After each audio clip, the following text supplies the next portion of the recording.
今天来跟大家聊一聊白头发的问题。现在不止老年人会长白头发，很多人年纪轻轻也长出白头发。那说到吃什么能改善白发，有的人第一个想到的可能就是黑芝麻。其实下面的这2种食物会比黑芝麻好很多哦。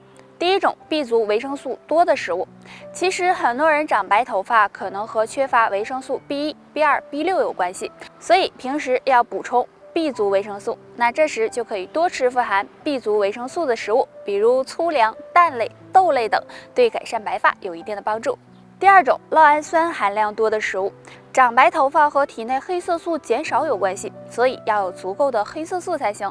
而产生黑色素的基础就是酪氨酸，所以想要改善白发，首先要补充酪氨酸。生活中富含酪氨酸的食物呢有很多，比如牛奶、动物肝脏、柑橘类食物等等，大家呢可以经常的吃一点哦。除了这2种食物外，没事呢吃点黑枸杞、黑豆等，也有养肾护发的作用。膝盖是我们人体运动最多，也是负重最大的关节之一，所以应该好好的进行保养。只有腿有劲儿，人才能长寿。那下面教大家2个小动作。动作1，找到一阶台阶，将右脚踩在台阶上，注意脚后跟不要悬空，将重量集中在右脚上，然后再将左脚的脚趾踩在台阶上，这样坚持5秒左右，再将左脚落回地面，这样反复10次，再换相反的一侧做同样的动作，也是做10次。动作2，自然站立，将2脚分开，一只脚在前，一只脚在后，臀部放平，然后前面那条腿呈弓步，大腿和小腿垂直，后面那条腿膝盖几乎触碰地面，然后站起来反复做1分钟，再换相反的一条腿做同样的动作1分钟。这2个小动作可以锻炼腿部肌肉力量，强健关节，有很好的养护膝盖的作用。每天坚持做一做，让膝盖变得越来越餐不注意3点，吃的再好也没用。对我们来说，1日3餐都是非常重要的，但有的减肥的朋友会选择不吃晚餐，其实这对身体是非常不好的。如果晚餐吃错了，就会影响身体健康。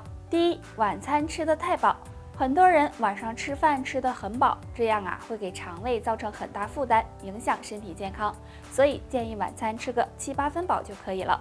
第二，吃晚餐太晚，现在有很多人喜欢出去吃饭，一吃就吃到很晚，或者是吃晚餐吃得太早，睡觉前感觉到饿了就加了一顿夜宵，这样吃完就去睡觉，对身体是非常有害的。这时吃进去的东西还没有消化，直接睡觉呢会引起食物反流、消化不良的问题，给肠胃增加负担。那建议大家睡前的1个小时就不要吃东西了。第三，晚餐吃太油腻的东西。很多人吃晚餐的时候都喜欢大鱼大肉，我们晚上的肠胃蠕动会比较慢，如果这时吃的太油腻，也会给肠胃增加负担，所以建议大家晚餐应该以清淡为主。所以如果想要健康长寿，晚餐的这3个错误最好不要犯。建议大家晚上6点到7点之间吃晚餐，吃完了不要马上躺下，可以出去散散步，有助于肠道蠕动，对身体健康也有帮助。大家有没有听说过这样一句话，早上金苹果，下午银苹果，晚上毒苹果？那么晚上吃的真的是毒苹果吗？其实这种说法是不正确的，不管什么时候吃苹果，身体吸收的营养都是一样的，并不存在毒苹果这一说法。而且经常吃苹果对减肥也有帮助，不过吃苹果的时候要避免3个误区。误区1，苹果带皮吃更营养。虽然苹果皮营养价值很高，但是现在很多苹果的生长环境都比较复杂，而且有的可能是农药滋润成熟的，如果洗不干净，对身体健康是有害的，所以建议大家最好不要带皮吃。误区2，熟苹果没有营养。很多人认为苹果煮熟了就没有营养了，其实生苹果和熟苹果的营养元素并没有太大区别，所以生吃和熟吃都可以。误区3，苹果烂了一点，挖掉继续吃。苹果放时间长了，如果发现有地方烂掉了，建议大家不要再吃了，因为苹果烂了会产生黄曲霉毒素，对身体健康不利。但很多人都有失眠的问题，如果长期睡眠不足，会使人出现头晕、头痛、记忆力减退、食欲不振等情况。那该怎么缓解失眠呢？下面推荐大家2款花茶，有很好的催眠效果。洛神花茶，洛神花茶是由洛神花泡制而成的，口味酸甜，其中含有很多的营养物质，具有美容养颜、健胃强肝的功效。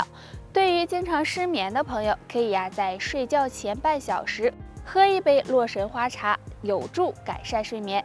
玫瑰花茶，玫瑰花茶清香解郁，是很多女生喜欢喝的，有很好的养颜的效果。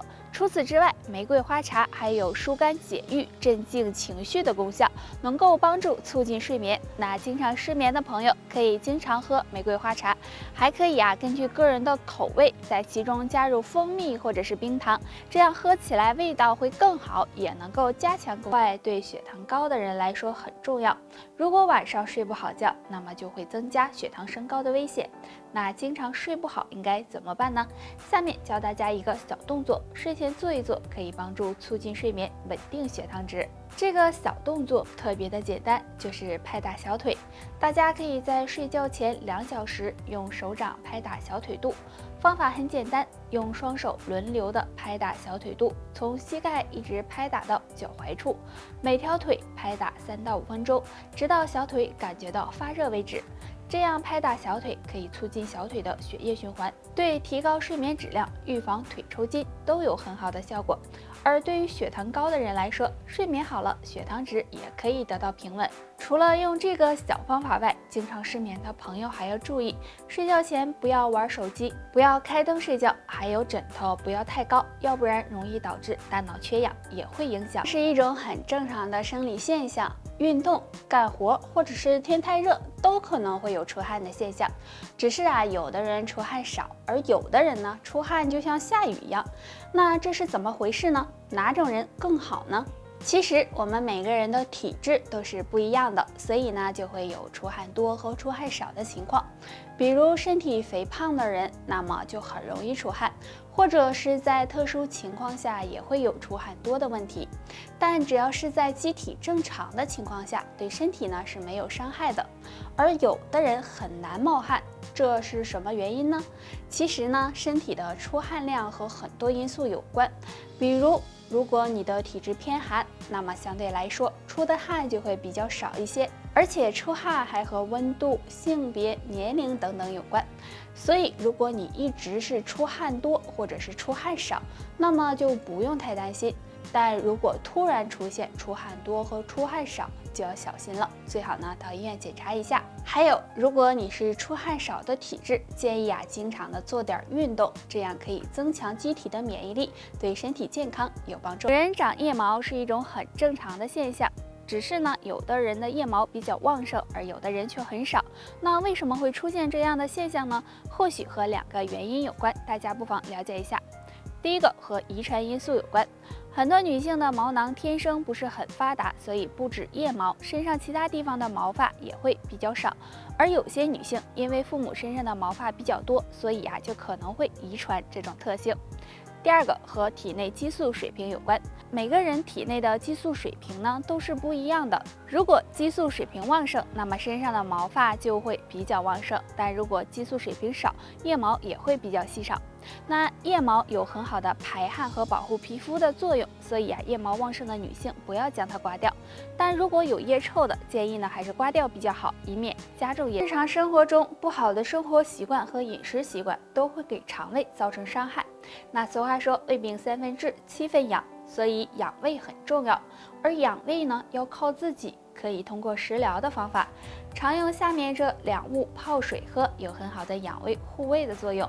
1. 丁香。丁香不仅有观赏的作用，还有很好的药用价值。丁香中含有丁香酚和丁香挥发油，有很好的健脾养胃、散寒止痛的功效。那肠胃不好的朋友，经常用丁香泡水喝，可以缓解腹部胀气，增强消化能力。除此之外呢，还能够抑制幽门螺杆菌的生长。2. 洋甘菊。洋甘菊也有很好的养胃效果，洋甘菊中含有丰富的多糖苷类物质，能够抑制幽门螺杆菌的繁殖。那胃不好的人常用洋甘菊泡水喝，可以修复受损的胃黏膜，对预防胃部疾病有很大的帮助。好胃是养出来的，如果出现胃部疾病，大家应该及时的到医院检查，平时配合饮食调理，才能慢慢的养好胃。